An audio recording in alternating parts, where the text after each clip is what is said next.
জগন্নাথদেব উঠে পড়েছে দেখতেই পাচ্ছেন, আর এখানে আমার ছোট জগন্নাথদেবও উঠে পড়েছে আজকে। আর এখন বাজে 9:30। নমস্কার, নতুন একটা ভিডিও নিয়ে চলে আসলাম। উঠে পড়েছি অনেকক্ষণ। উঠে এই হাজব্যান্ডের সাথে কথাবার্তা এইসব করতে করতে টাইম চলে গেল। আমার হাজব্যান্ড তো বেরিয়ে যাবে একটু পরে 10টা নাগাদ।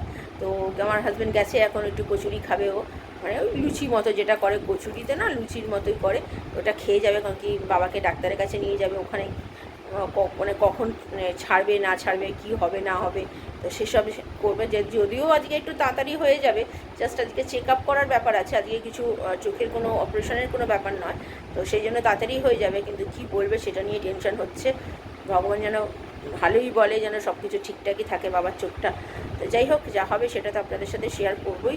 আর আজকে রান্না বলতে গেলে আজকে মাছ করছি না, ভালো লাগছে না মাছ করতে। মাছের ওই ঝোল কালকেও খেয়েছি, একই মাছের ঝোল একটু আলাদা আমার ভালো লাগছে না। সেই জন্য ভাবছি আজকে আলু সেদ্ধ করব আর ডিম সেদ্ধ করব, ওই দিয়ে এবারে ভাত খেয়ে নেবো। আর রাত্রিরের জন্য তো বিরিয়ানি, আপনারা তো জানেনই, কালকে খাওয়াটা হয়নি, আজকে সেটা খাওয়া হবে। আর ছেলে তো উঠে পড়েছে, ছেলেকে দুধ দেবো। আমিও আমার হাজব্যান্ড যে লুচিটা যেটা আনছে সেটা আমি দুটো খেয়ে নেবো, আমারও জলখাবার হয়ে যাবে। আর মাসি আসলে মাসিকে একটু চা করে দেবো, আর তখন হয়তো আমি একটু চা খাবো। এই হচ্ছে ব্যাপার। তো রান্নাবান্নার বেশি কিছু চাপ নেই আজকে। তো আমার হাজব্যান্ড যাবে, ওখানে গিয়ে যতটুকু পারবে আপনাদের সাথে শেয়ার করে। বুঝতেই পারছেন নার্সিংহোমে তো সব কিছু করা সম্ভব নয়, ভিডিও করা যায় না। তো যা গিয়ে যতটা পারবে ও চেষ্টা করবে, আর যদি না পারে কিছু করার নেই।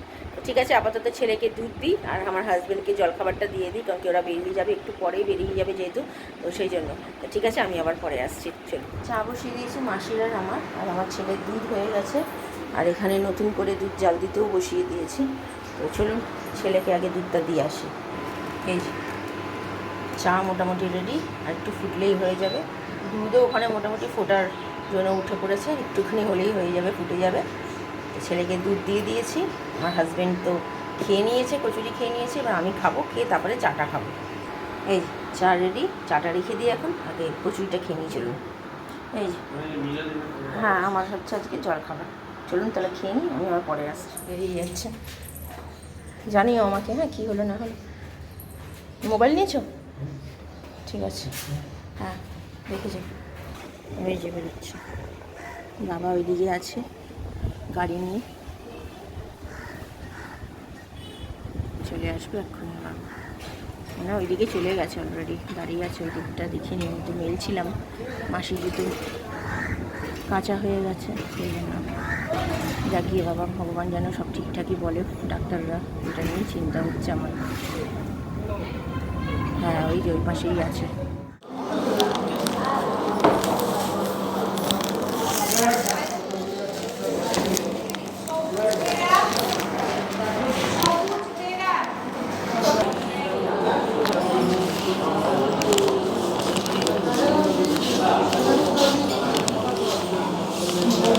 নারুগোপাল মণ্ডল বসিয়ে দিয়েছি, এর মধ্যে দুটো ডিম সেদ্ধ দিয়ে দিয়েছি। ছেলে বললো ডিম সেদ্ধ খাবে না, ও শুধু আলু সেদ্ধ দিয়ে খাবে। আর এদিকে আলু সেদ্ধ বসিয়ে দিয়েছি। আর এই যে আমার ছেলে পড়াশোনা করেছে, এবার যাবো স্নান করতে। 11টা 10 বাজে। এইমাত্র বাবাকে ফোন করলাম, মানে বাবাকে না, আমার হাজব্যান্ডকে, বললো এইমাত্র পৌঁছেছে নার্সিংহোমে। গিয়ে এখনও সব যা করার, যেসব কথাবার্তা বলা এখনও বলা হয়নি, এখনও চেক আপ করা বাকি আছে। তো দেখা যাক কী বলে। তো ঠিক আছে, আপাতত আজকে আর এমনি কিছু রান্না করছি না, আগেই বলেছি। তো ভাত আর কি দেখাবো, আর ডিম সেদ্ধটা তো করে এর মধ্যেই রেখে দেবো। আলু সেদ্ধটা লঙ্কা দিয়ে তেল দিয়ে যেরকম মাখি আমাদের আর আমার ছেলের জন্য, আর আমার হাজব্যান্ডের জন্য আলাদা তেল ছাড়া মাখবো। তো ঠিক আছে, আপাতত ছেলেকে চান টান করাই, আমি আবার পরে আসি। দুপুরের খাবার একদম সিম্পল খাবার, ডিম সেদ্ধটা হচ্ছে, ছেলে যেহেতু খাবে না ছেলেকে খাইয়ে দিচ্ছি ঘি দিয়ে, আলু সেদ্ধ দিয়ে ভাত মেখে খাইয়ে দিচ্ছি নুন দিয়ে। তো ঠিক আছে, খাওয়া দাওয়া। আমার হাজব্যান্ড চলে এসছে, বাবার চোখের কন্ডিশন কি আমি সব পরে বলছি, আপনাদের সাথে শেয়ার করছি, আগে খাইয়ে নিই চলুন। এই যে এটা হচ্ছে আমার আর আমার হাজব্যান্ডের খাবার, হাজব্যান্ডকে দিয়ে দিয়েছি ডিম সেদ্ধ, আলু সেদ্ধ, ঘি আর নুন। চলুন খেয়ে নিই, ছেলেকে খাইয়ে দিয়েছি, এবার আমি আর আমার হাজব্যান্ড খেতে বসি। ছেলে খাওয়া দাওয়া হয়ে গেছে অনেকক্ষণ, এবার পড়তে বসবে। আজকে ওর পরীক্ষা আছে, আন্টি পরীক্ষা নেবে। যাও পড়তে বসে যাও, আন্টি আসবে বিকেলবেলা, পরীক্ষা নেবে, যাও পড়তে বসে যাও। গুড আফটারনুন, খাওয়া দাওয়া সেরে নিয়েছি, এই তো জাস্ট 5-10 মিনিট হবে, 10 মিনিটও হয়নি, খেয়ে দিয়ে উঠলাম। বেশ ভালোই খেয়েছি, আলু সেদ্ধ দিয়ে ডিম সেদ্ধ, আমার ছেলে তো ডিম সেদ্ধ খেলো না, তো মানে ঘি দিয়ে একটুখানি ঘি নিয়েছি, আমার তো খুব ভালো লেগেছে খেতে, তৃপ্তি করে খেয়েছি, মাছ ভাত আর ইচ্ছে করছিল না খেতে। আর যেহেতু রাত্রিবেলা আজকে বিরিয়ানিটা খাওয়া হবে সেই জন্য ভাবলাম সকালবেলাটার মাছটা করবো না, বরঞ্চ একটু আলু সেদ্ধ ভাতটা খাই, তৃপ্তিতে খাবো। আর এই যে জগন্নাথ দেবের পুজো একটু আগে আমার হাজব্যান্ড দিয়ে উঠেছে দেখলেন, আর আজকে একটু তাড়াতাড়িই চলে এসছে, কারণ কি ওখানে যেহেতু মানে আজকে তো ওরকম ব্যাপার কিছু ছিল না যে ইঞ্জেকশন দেবার, তো সেই জন্য তাড়াতাড়ি করেই চলে এসছে। তো আর ডাক্তারের ব্যাপারটা হচ্ছে যে ডাক্তার বলেছেন যে এখনও 3 মাস পর আবার গিয়ে একবার চেক আপ করাতে, আর হ্যাঁ এখন যদি চায় তো এবার ছানিটা কাটানো যেতে পারে, আগের তুলনায় চোখটা ভালো আছে, এটাই ভগবানের কাছে অশেষ কৃপা যে ভগবান এইটা মানে অনেক চিন্তা ছিল, আপনারা জানেন অনেক দিন ধরে অনেক মাস ধরে এই চোখের ব্যাপারটা নিয়ে চলছে, তো সেই জন্য সেটা যে ফাইনালি একটা জায়গায় শেষ হবে কবে জানি না, কিন্তু শেষের দিকে, তো সেটা শুনেও শান্তি লাগছে। তো যা কি দেখা যাক, এখনও আরেকটা ডাক্তার দেখাবে, তো দেখিয়ে তারা কবে ছানি কাটার ডেট ফেট কী দেয় না দেয় কী বলে, তো সেটা দেখে কবে হবে সেটা আপনাদের সাথে অবশ্যই জানাবো।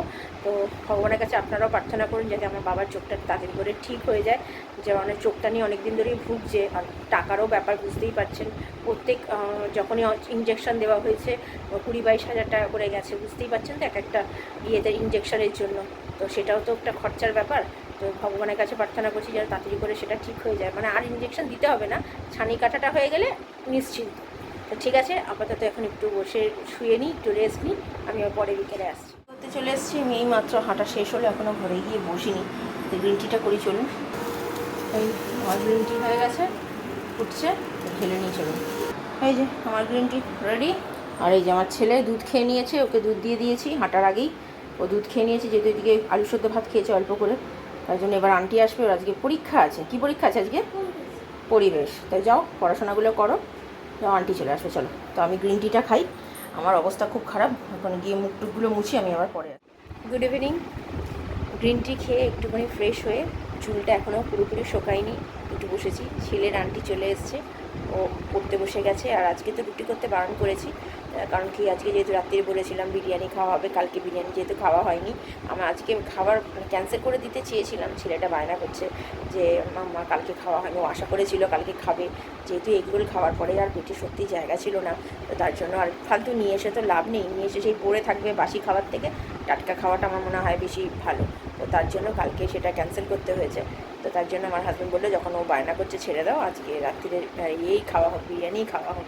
সেই আমার বাবা খাইয়েছিল বিরিয়ানি, তখন বাবারা ছিল, তো সেটা আর্সেনাল না আমিনিয়া সামথিং এরকম দোকান থেকেই খাওয়া হয়েছিল, তো সেটা ওটা তো বড় দোকান, খুবই ভালো দোকান, আর যেটা আমাদের পাড়ার দোকান, তো সেটাও খুব ভালো, আমরা দোকান থেকেই খাই, আপনারা দেখেছেন প্রত্যেকবারই যখনই খাই, অত দাম দিয়ে খাবার তো বাবা সম্ভব হয় না সবসময়, তো আমাদের এখানে যেটা সেটাও বাস দামি দোকান আর ভালোই দোকান, কিন্তু ওর তুলনায় একটু দাম কম, এটাই যেটা সত্যি সেটাই আপনাদের সাথে আমি বলছি।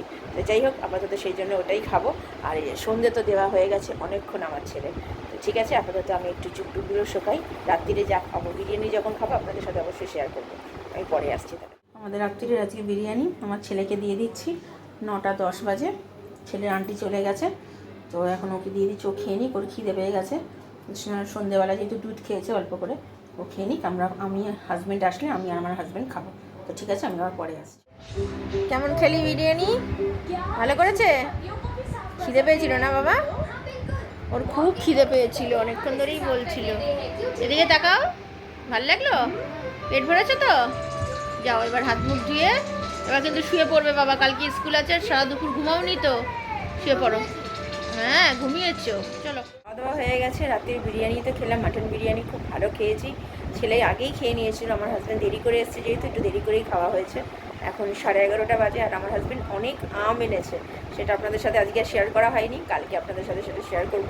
তো যাই হোক, আম খেয়েছি একটা, তো থামসাপও আনিয়েছি, থামসাপ রেখেছি, এখন তো খাবো না, আম খেয়েছি, তো কিছুক্ষণ পরে খাবো। মাটন বিরিয়ানিটা খুব ভালো করেছে, আর বেশ খেতে সুন্দর করেই, এরা সবসময় খাই এখান থেকে যেহেতু, খুব ভালোই লাগে। তো ঠিক আছে, আপাতত জামা কাপড়টা ভেজাইনি, কালকে তো সকালবেলা মাটন বিরিয়ানি আছে, মানে পুরোটা তো খেতে পারি না গোটা, তো কিছুটা রেখে দিয়েছি, কালকে একটু ভাত মিশিয়ে খেয়ে নেবো সকালবেলা, কালকে এটা হয়ে যাবে, রাত্রির জন্য একটা তরকারি করবো। তাহলে ঠিক আছে, আর ভিডিওটা বড় করছি না, ভালো লাগলে লাইক শেয়ার আর সাবস্ক্রাইব করবেন, কালকে নতুন একটা ভিডিও নিয়ে চলে আসবো। আপনারা ভালো থাকবেন, সুস্থ থাকবেন, নমস্কার। আর ছেলের কালকে স্কুল আছে। চলুন কালকে দেখা হচ্ছে।